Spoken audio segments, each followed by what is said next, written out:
దుర్గామాత దేవాలయం కోర్టు పక్కన నర్సంపేటలో ఆషాఢ మాస బోనాల సందర్భంగా ఈరోజు అమ్మవారికి బోనాల మహోత్సవం నిర్వహించడం జరిగింది. ఇవాళ దాదాపు అత్యధిక సంఖ్యలో బోనాలు లెక్క పెట్టలేనన్ని విధంగా బోనాలు అమ్మవారికి భక్తులు తీసుకొని వచ్చి వాడవాడల నుండి నర్సంపేట మొత్తం మీద నుండి బోనాలు తీసుకొని వచ్చి అమ్మవారికి సమర్పించి అమ్మవారి ఆశీస్సులు పొంది అమ్మవారి తీర్థప్రసాదాలు తీసుకోవడం జరిగింది. భక్తులు అమ్మవారు ఇక్కడ భక్తుల కొంగు బంగారం. ఆపదలు ఉన్నవారికి చేతులెత్తి నమస్కరించి అమ్మ మేము ఈ ఆపదలో ఉన్నాం, మమ్మల్ని కాపాడు తల్లి అనగానే అమ్మవారు వాళ్ళని అక్కున చేర్చుకొని వాళ్ళ సమస్యలు తీర్చి వాళ్ళను ఆశీర్వదించి వాళ్ళు సుఖ సంతోషాలతోటి పిల్లా పాపలతోటి చల్లగా ఉండే విధంగా అమ్మ ఆశీర్వదిస్తుంది. అమ్మవారు ఇక్కడ వెలిసి దాదాపు నా చిన్నతనంలోనే చాలా పురాతనమైన శక్తి, 3 బాటల మీద ఉన్నటువంటి శక్తిపీఠం అమ్మవారు.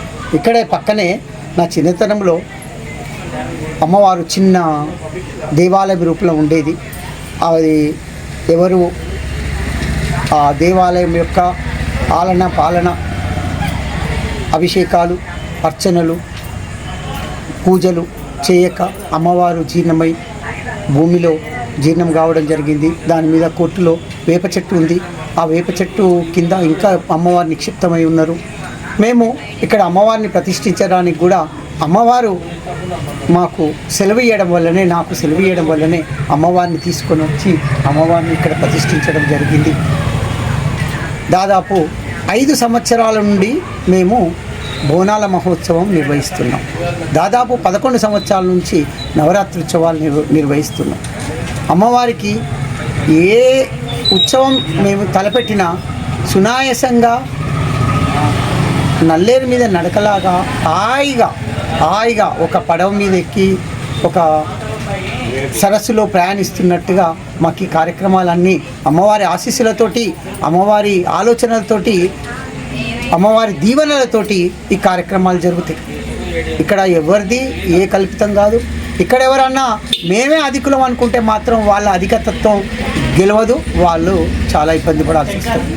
అమ్మవారి ఆశీస్సులు పొంది తల్లి నీ చెంత మేము మీ పిల్లలం అనుకొని అమ్మవారి ఆశీస్సులు పొందుతూనే వాళ్ళు ముందుకు పోతారు, లేకపోతే చాలా ఇబ్బందుల పాలవుతారు. ఇది మాత్రం సత్యం. గతంలో మేము చూసినాము ఈ 3 సంవత్సరాల నుంచి 4 సంవత్సరాల నుంచి.